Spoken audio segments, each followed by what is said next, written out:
Assalamualaikum warahmatullahi wabarakatuh. Dalam kesempatan ini, saya akan menjelaskan tugas dan peran pengurus OSIS. Hal ini sangat penting, terutama bagi siswa yang akan menjadi pengurus OSIS, sehingga ini bisa dijadikan pedoman atau acuan di dalam melaksanakan kegiatannya. Baik, kita mulai saja. Apa itu OSIS? Ya, OSIS adalah organisasi siswa intrasekolah. Penyebutannya atau disingkat OSIS. Jadi OSIS ini adalah suatu organisasi yang ada di sekolah, ya, khususnya di sekolah tingkat menengah, yaitu SMP dan SMA. Jadi OSIS tidak ada di SD, tingkat SD ataupun di perguruan tinggi. Kemudian, siapa itu anggota OSIS? Anggota OSIS adalah seluruh siswa yang berada pada satu sekolah tempat OSIS itu berada. Jadi seluruh siswa adalah anggota OSIS, di mana anggota OSIS ini mempunyai hak suara untuk memilih pengurus OSIS. Kemudian kita lihat strukturnya. Dimulai dari ketua OSIS. Ketua OSIS harus bisa memimpin organisasi dengan baik dan bijaksana. Harus bisa memimpin rapat, kemudian juga mengadakan evaluasi kegiatan, menyusun rencana kerja, mengkoordinir kegiatan ekstrakurikuler, menjalin komunikasi dengan sekolah lain. Ini menjadi tugas penting daripada ketua OSIS. Dan ketua OSIS harus bertanggung jawab kepada pembina OSIS. Kemudian ada wakil ketua. Ya, wakil ketua ini mempunyai tugas membantu daripada ketua OSIS, ya, di mana ketua atau wakil ketua dapat memberikan saran kepada ketua dalam mengambil keputusan.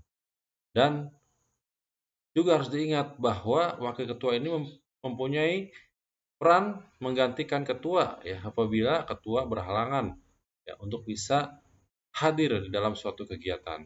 Maka peran wakil ketua sangat dibutuhkan. Kemudian ada sekretaris. Sekretaris mempunyai peran sentral dalam suatu organisasi. Kenapa? Karena sekretaris ini harus bisa mendampingi ketua, terutama dalam memimpin rapat, menyiapkan, mendistribusikan, dan menyimpan administrasi. Itu bagian tugas daripada sekretaris.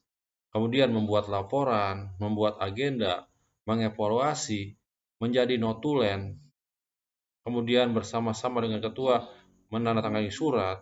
Ini menjadi tugas penting daripada sekretaris. Selanjutnya ada bendahara. Bendahara adalah orang yang paling bertanggung jawab terhadap masalah keuangan. Bendahara harus mengetahui pemasukan dan pengeluaran yang diperlukan, di mana itu semua harus disertai dengan bukti-bukti kwitansi sebagai bentuk pertanggungjawaban. Dan juga bendahara harus melaporkan keuangannya secara berkala kepada ketua OSIS. Selanjutnya ada seksi-seksi. Yang pertama, seksi ketakwaan terhadap Tuhan Yang Maha Esa, di mana seksi ini mempunyai peranan di dalam kegiatan keagamaan, baik itu masalah ibadah, memperingati hari besar agama, kemudian kegiatan bakti sosial, lomba-lomba yang bersifat keagamaan, membina toleransi, kehidupan antar umat. Ini menjadi tugas penting daripada seksi ini. Selanjutnya adalah sesi kehidupan berbangsa dan bernegara. Ini berkaitan dengan kehidupan bernegara, seperti bakti sosial, memelihara kelestarian dan keindahan lingkungan sekolah, melaksanakan perlombaan antar sekolah, kemudian juga meneruskan nilai-nilai luhur, pelaporan, dan semangat perjuangan para pahlawan. Ya, ini harus diselenggarakan atau dilaksanakan oleh seksi ini. Selanjutnya adalah seksi pendidikan dan pendahuluan bernegara. Nah, ini berkaitan dengan masalah tata tertib. Setiap sekolah mempunyai tata tertib yang harus dijalankan dan ditegakkan, dan OSIS ya, harus menjadi garda terdepan untuk bisa melaksanakan itu. Kenapa? Karena akan dicontoh dan ditiru oleh anggota yang lain, sehingga OSIS ini menjadi cerminan sekolah. Selanjutnya adalah seksi organisasi pendidikan, kepemimpinan, dan politik. Ini berkaitan dengan masalah kepemimpinan. Ya, ini bisa dilakukan dalam berbagai hal. Salah satu adalah kegiatan LDKS ini. Ya. Kemudian, seksi ini juga bisa mengadakan forum diskusi ilmiah. Ya. Kemudian juga bisa memantapkan dan mengembangkan peran siswa ya di dalam OSIS. Kemudian juga melaksanakan kegiatan dengan prinsip kejujuran, transparan, dan profesional. Selanjutnya adalah seksi kepribadian dan budi pekerti luhur. Ini berkaitan dengan kehidupan berpancasila. Bagaimana tentang tata krama siswa, memberikan contoh kepada siswa lain, melaksanakan tata tertib, saling menghormati, dan melaksanakan kegiatan 7K. Ini menjadi bagian ya, tugas daripada seksi ini. Selanjutnya adalah seksi kesegaran jasmani dan daya kreasi.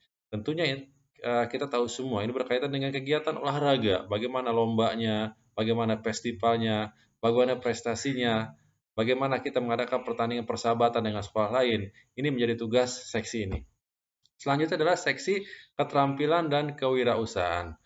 Nah, ini dituntut untuk bisa mengembangkan ya segala hal yang berkaitan dengan kewirausahaan, terutama pemanfaatan barang bekas, adanya koperasi atau unit produksi, kemudian adanya kreativitas dan keterampilan di bidang barang dan jasa, sampai mempersiapkan segala macam acara yang dilakukan oleh OSIS menjadi tugas daripada seksi ini. Ya, selanjutnya adalah seksi persepsi, apresiasi, dan kreasi seni. Nah, ini berkaitan dengan masalah seni. Bagaimana pentas seni diselenggarakan di sekolah tersebut? Bagaimana lomba seninya, ya? Bagaimana penyelenggaraan acara kesenian di sekolah? Ya, biasanya dilaksanakan setiap habis semester. Dan ini menjadi tugas seksi ini. Selanjutnya adalah terima kasih, ya. Nah, mudah-mudahan apa yang saya sampaikan ini bermanfaat walaupun singkat. Jadi kesimpulannya adalah bahwa OSIS itu adalah ujung tombaknya sekolah. Tanpa adanya OSIS, mungkin kegiatan tidak akan berjalan dengan baik. Di dalam OSIS ada struktur, di mana setiap struktur, setiap bidang harus bertanggung jawab kepada ketua OSIS. Demikian juga dengan ketua OSIS harus bertanggung jawab kepada pembina OSIS. Ya, mudah-mudahan bermanfaat dan bisa diimplementasikan di dalam pelaksanaan tugas sehari-hari, terutama bagi kegiatan OSIS. Terima kasih. Assalamualaikum warahmatullahi wabarakatuh.